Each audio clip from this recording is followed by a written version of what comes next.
Coopérative agricole de Granby? Le gérant général, il est occupé pour l'instant. Coopérative agricole de Granby? Je regrette, M. Delaurier. M. Bonnet est au téléphone. Voulez-vous l'attendre? Coopérative agricole de Granby? Votre épreuve de lait? Je vous passe l'agronome Bourgard. Allô, M. Delaurier? M. Bonnet est à l'appareil. Allô? Oui. Tiens, bonjour, M. Delaurier. Non, je n'ai pas oublié. Ça ne sera pas long, aussitôt que je pourrai. Je peux compter sur vous, ça? Oui, oui, j'y serai. Allô? Excusez-moi de vous faire attendre, M. Delaurier. Il vient de nous arriver un groupe de visiteurs accompagnés par le maire Boivin. Bon, qu'est-ce que vous me disiez à propos de l'Assemblée générale? Et maintenant, je laisse la parole à M. Sabourin, qui, comme secrétaire de la coopérative, connaît toute cette question et tous ses mérites beaucoup mieux que moi. Tant qu'à moi, je dois me rendre à l'hôtel de ville cet après-midi où nous avons une séance du conseil. Donc, je vous quitte. Je vous dis bonjour, M. Larose. Bonjour, messieurs. Bonjour, M. Sabourin. Au plaisir de vous voir. Au plaisir de vous revoir.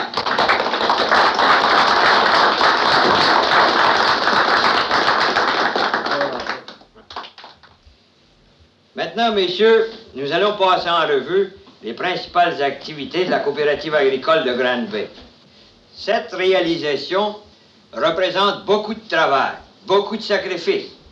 Mais à mon avis, elle est un bel exemple de réussite et pour le cultivateur et pour l'agronome en qui il avait mis sa confiance.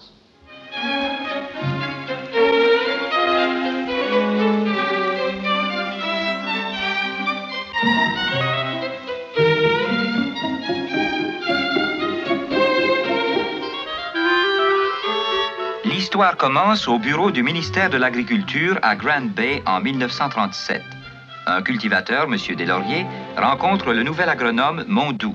Si on reste toujours les deux pieds dans la même bottine, on n'ira pas loin. Non, certain. Il doit y avoir moyen de convaincre une bonne centaine de cultivateurs. La concurrence est dure, vous savez. Mais si un groupe de cultivateurs de bonne volonté s'organise, je crois qu'ils peuvent réussir. Regardez ici. Saint-Alphonse de Granby, Sainte-Cécile de Milton, Roxton Pond. Dans ces trois paroisses, nous sommes bons pour recruter une centaine de cultivateurs. Ensuite, ça marchera tout seul.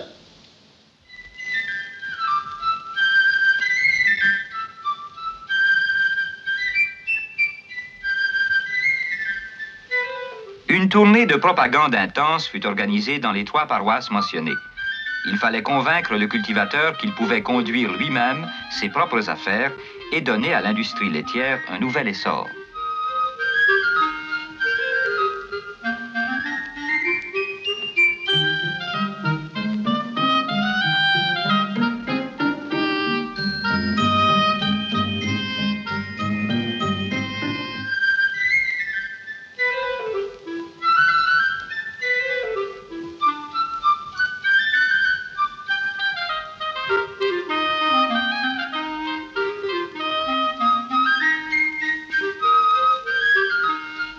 Unis dans un même travail, l'agronome et le cultivateur apprirent à mieux se connaître.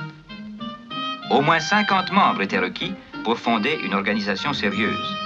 Les cultivateurs trouvaient étrange de se voir sur les bancs de l'école pour écouter l'agronome leur enseigner comment exploiter leurs fermes et organiser leurs marchés agricoles.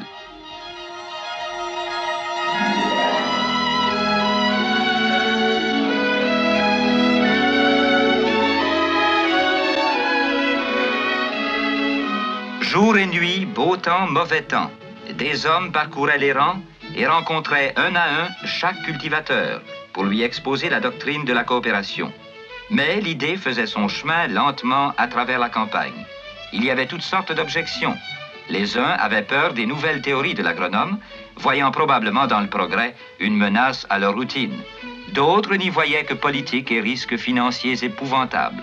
D'autres, enfin, étaient négatifs, comme toujours, par habitude.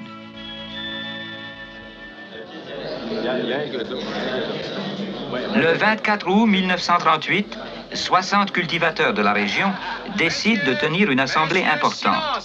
Après un an d'efforts, la campagne d'éducation commençait enfin à donner des résultats.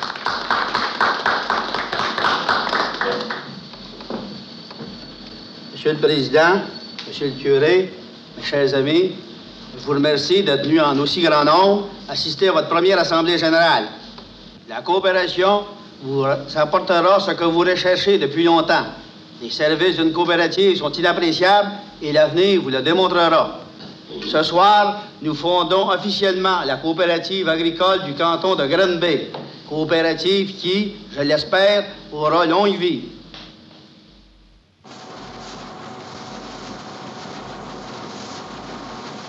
Le premier geste de la coopérative fut d'établir une meunerie pour répondre à un besoin urgent des fermiers.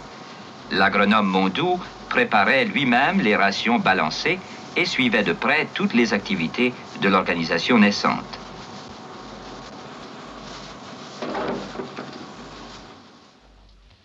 Bonjour, M. Mondou. Bonjour, M. Deslauriers. Monsieur Mondou, à quand le prochain changement d'animaux pour la coopérative fédérée? Lundi prochain. Lundi matin de bonne heure, on charge. Tiens, un nouveau mélange de moulés pour les porcs. Ça fait au moins 10 cultivateurs qui m'en demandent. Demain soir, n'oubliez pas l'Assemblée, M. Mondou. On va tenter de mettre la meunerie sur pied. Entendu, j'y serai. Bonjour tout le monde. Bonjour, M. Mondou. Bonjour.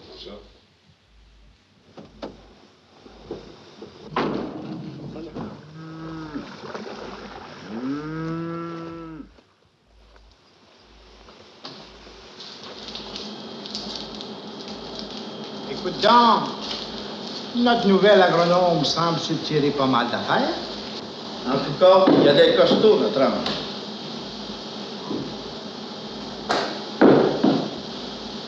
C'est pas nécessaire de vous le tuer en commençant. Tiens, bonjour, comment ça va?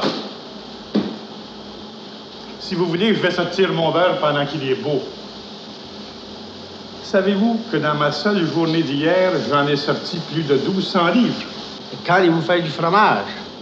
Le bureau de direction a justement voté les crédits nécessaires.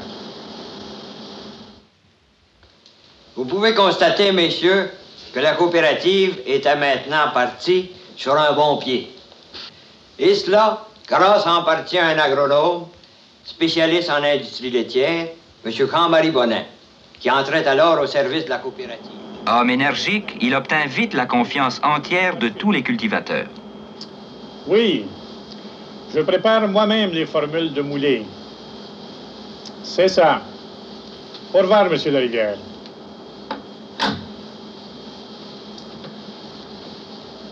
Je vous dis qu'on n'a pas fini de l'étudier, la coopération. Vous savez qu'il y a à peu près 29 000 vaches à lait dans le comté de Sheffield. Si on ne s'organise pas pour la fabrication et la vente de nos produits laitiers, qui est-ce qui le fera pour nous? Alors, qu'est-ce que vous nous suggérez, M. Bonin? Nous fabriquons actuellement le beurre et le fromage. Je serais d'avis que nous fassions la caséine, pendant que les prix sont bons, pour augmenter le nombre de nos produits et nos revenus. Oui, mais ça prendra une grosse installation. Non. Venez à la prochaine assemblée. J'aurai tous les chiffres en main et vous allez voir que ça peut se faire. La production de la caséine à peine commencée, d'autres projets trottaient déjà dans la tête du jeune agronome.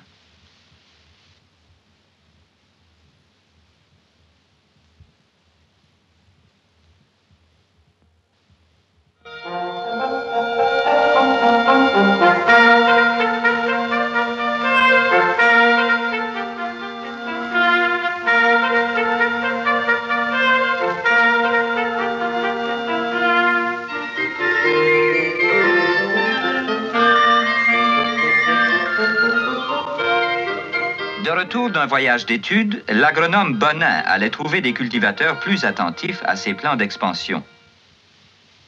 Les sociétés coopératives agricoles que nous avons visitées aux États-Unis nous ont montré que nous avons encore beaucoup à faire ici. Mais je ne vois pas pourquoi nous n'y parviendrions pas. Nous avons étudié sérieusement la fabrication du lait en poudre et d'après les calculs que nous avons faits, nous croyons que notre industrie laitière gagnerait beaucoup si nous ajoutions ce produit aux autres. Est-ce que la machinerie nécessaire coûterait bien cher?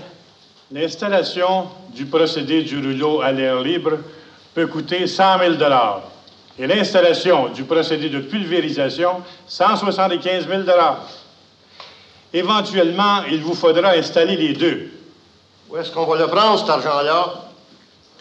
Peut-être devrons-nous visiter et convaincre les cultivateurs un à un. Mais je puis vous assurer que nous ne reculerons devant aucune difficulté si le bien de la coopérative est en jeu. Une fois qu'on aura l'argent, il va falloir quand même trouver assez de lait pour alimenter ces grosses machines-là. C'est sûr. À peu près 200 000 livres par jour. Où allons-nous tout le prendre, cela-là? Nous avons à peine commencé à répondre aux besoins du comté de Sheffield. Combien y a-t-il de cultivateurs dans Brome, Rouville, Missisquoi, Bagot et même plus loin qui aimeraient devenir sociétaires? La coopérative n'a pas de frontières. Son seul but est d'aider les cultivateurs.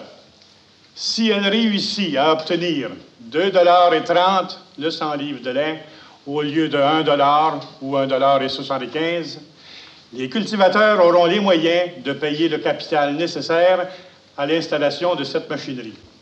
Ce projet vous intéresse-t-il? Oui, on est intéressé. Oui, capitaine.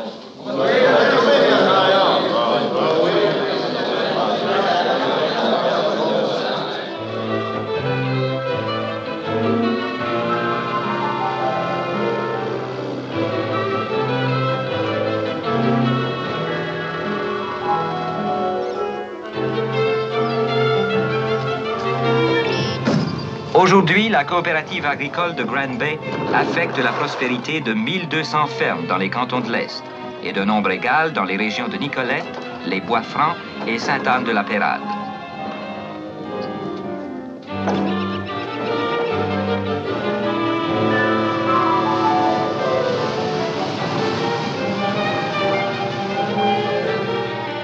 Un réseau laitier souple et efficace sillonne les campagnes et amène à l'usine centrale un produit bon et frais.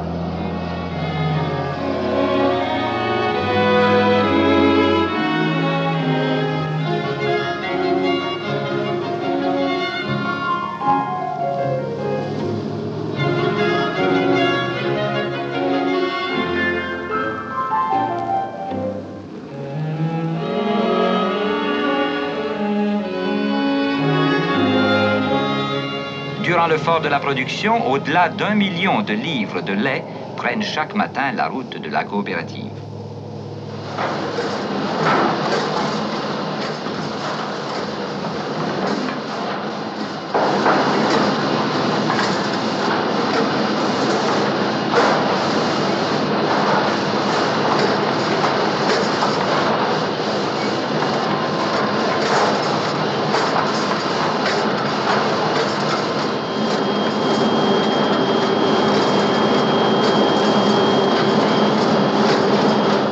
À mesure que la coopérative grandit, son fonctionnement devient plus complexe.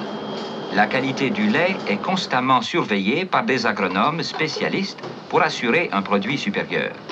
Des agronomes, experts en chimie et en bactériologie, travaillent toujours à améliorer la fabrication et la conservation des produits laitiers et à préparer de nouveaux produits pour le marché.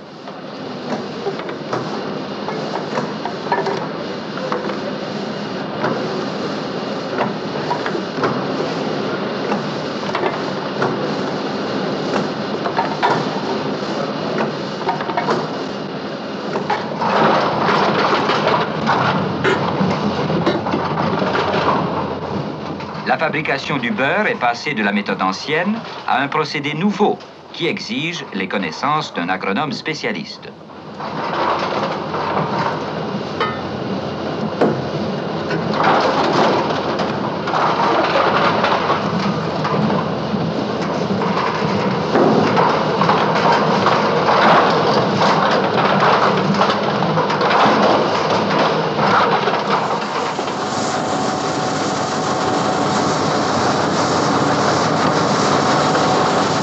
Les agronomes de la coopérative ont développé un procédé de fabrication de lait en poudre instantané qui permet à l'industrie laitière de répondre au marché le plus exigeant.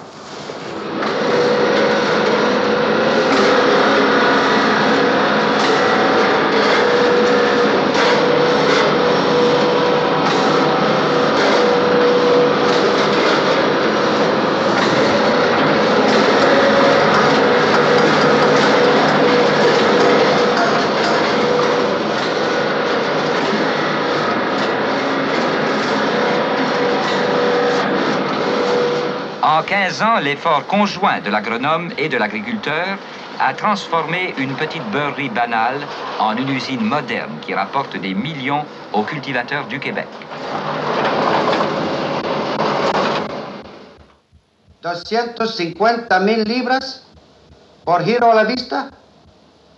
Un momento, señor. C'est la Venezuela Trading qui nous demande 250 000 livres de lait en poudre entier, payable par traite à vue. D'accord. D'accord? Muy bien. Confirmaremos esta orden por carta y usted nos mandará su pedido y las instrucciones de embarque.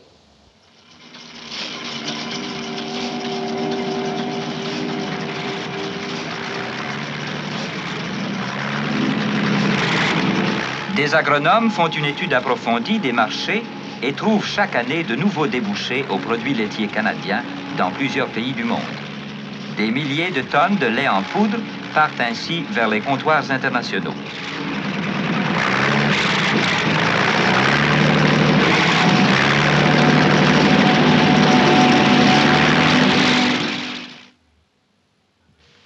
À mesure que la coopérative progressait, les services demandés par les sociétaires devenaient plus nombreux. Et c'est pourquoi nous avons dû accroître notre personnel et nous assurer des services de 12 agronomes que nous avons placés dans les différents départements de la coopérative.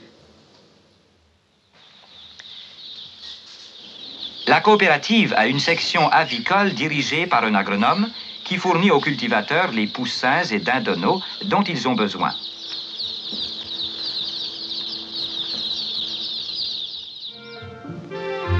Le service de l'équipement de ferme sous la direction d'un agronome spécialisé en génie rural met les derniers développements de la technique agricole au service des cultivateurs.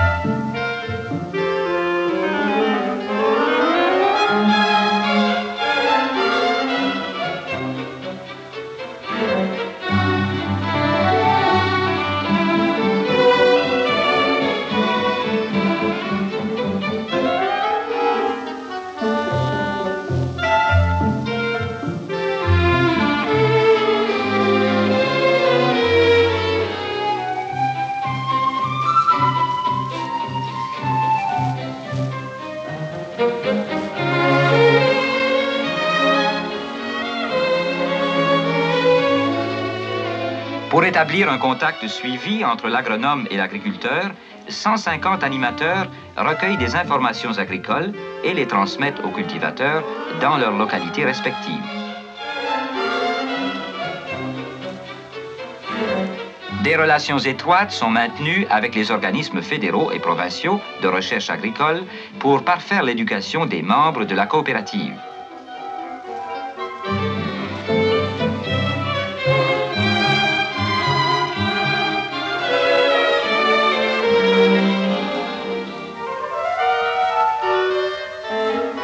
L'enseignement agronomique, en un temps relativement court, a aidé au développement de troupeaux de choix, base d'une industrie laitière de qualité. Vous comprenez, messieurs, que cette organisation si diversifiée a besoin, pour maintenir une unité de vue et d'action, d'un gérant général compétent. Le voici justement. Je l'invite à vous dire quelques mots. Monsieur Bonnet.